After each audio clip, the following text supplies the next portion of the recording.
I tū kotahi, i tū wahangu te motu whānui i te rānei, hei tohu i te whitu rā, kua hipa i te pare kuratanga o ngā tāngata 50 o te whakapono ihirama.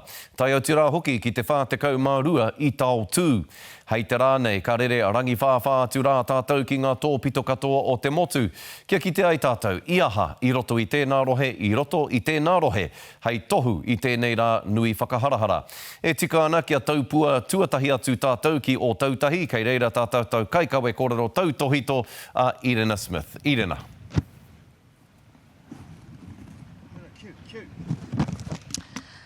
Ai, Scotty, kei muri i au ko te urupa kuni ka tai mai ngā whānau kia tāpukengia ngā tūpāpaku rua te kaumā ono.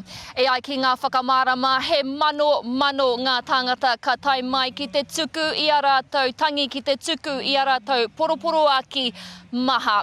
Hoi anō, i te rangi nei i tai atu au ki tētahi o ngā whare whakatikatika tūpāpaku, kite i ngā mihi whakamutunga a tētahi whānau ki o rātou mate i whai wāhi nui atu ngā ahurea Māori ki tērā o ngā tangihanga.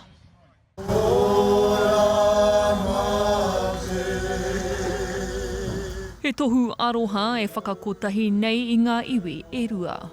It was a blessing. It was a blessing to be there today, and it was such a privilege to be amongst our Muslim brothers and sisters, and to show them our support and that we stand in solidarity with them and their whānau during this time. Ko Tui Hunt te teina o Tyler Hunt. I marena a Tyler i tētahi wahine o te hāhi ihirama. E rua ngā whanaunga o tōna hoa rangatira i mate i te whare karakia ihirama ki te Tiriti o Deans.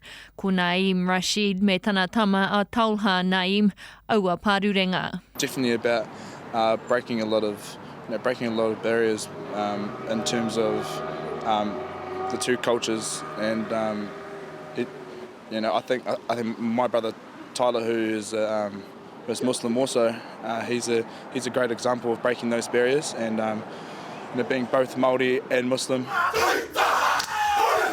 Koe nei te rā e nehua ai ngā taonga o te mate ka tanu a rōpūtia. Ko ngā tikanga a ngā iwi e rua rātau i arahi i ngā poroporo aki. I hihi ko te Māori, i runga tonu i te mōhio,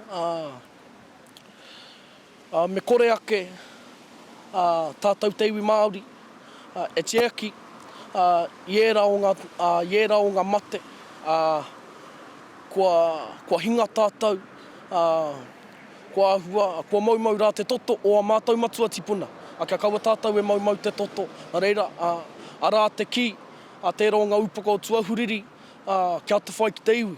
Hei tā ngā kainoho Māori nei o tautahi, he wā tēnei kia whai mōhiotanga hou te motu ki ngā tikanga me ngā whakapono a te iwi ihirama.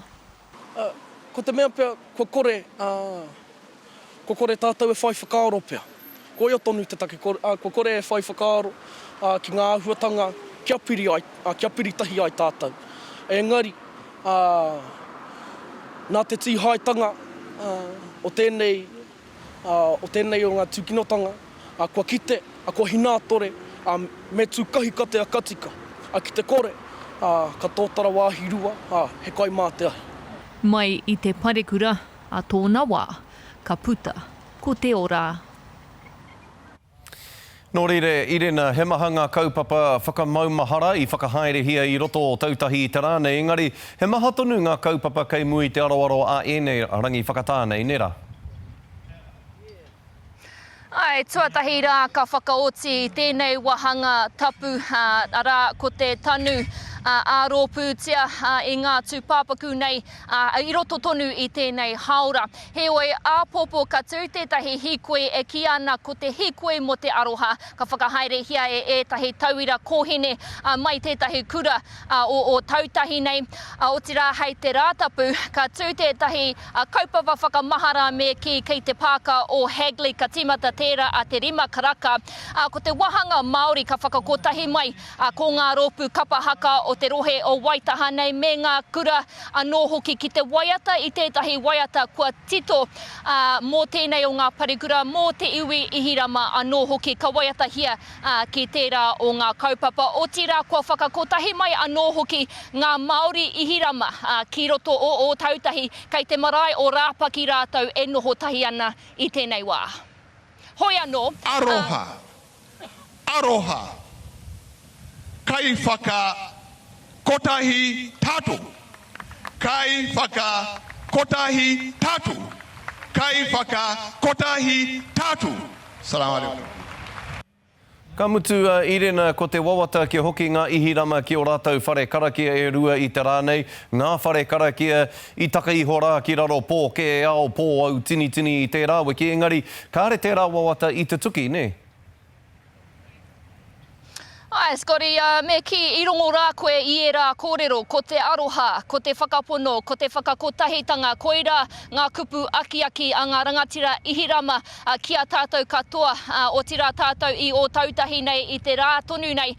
Koira hoki te tūmanako kia hoki atu rātou ki o rātou whare karakia, kia whakahaere anō i a rātou mahi i a rātou whakapono. Ahakoa te hia te tūmanako nui a ngā prihimana ka oti a rātou mahi i nā nahi ki hai i tino tutuki, engari ko te tikanga a pōpō ka tūwhera ngā kuaha o ngā whare karakia e ruara ara te whare karakia ki Linwood, te whare karakia anō hoki ki Deans Ave. Kare kore he rongo pai tērā mō ngā ihirama. Nā, te kauma ono tau, neke atu rāne koe e mahi kairi poata nei iaia nei Irena, ka pēhea te noho mai a tēnei kaupapa ki te pane o Mahara. E hoa, he pērā ki te tangata noa. Ka pā te aroha ki tēnei o ngā iwi, tēnei o ngā parekura. Me ki ko te rerekētanga o te taimai ki te parekura o te rūwhenua, ko Pike River anō hoki, Pike Mine, ko te ringa nanakia tēnei mahi, ka tai ka tino wehi, ka hua mataku, te taumai ki konei, te mahi ki konei, engari te mea nui kia haere tonu ngā mahi, kia whakaputa anō hoki, i ngā neke o te wā, kia koutou, kia tātou anō hoki, i runga i te wairua kotahi, i runga hoki i te wairua rangimāri e hoa. Me te wairua Māori hoki, Irena, koe ia taku mihi ki a koe. He rawe o mahi i tēnei wiki mai te timatanga o tēnei parekura, takarawa mai ki tēnei wā, e kore ea i te kupu engari, me pēnei te ki e mihi ana ki a koe, tēnā koe te tuahine. Ka rawe.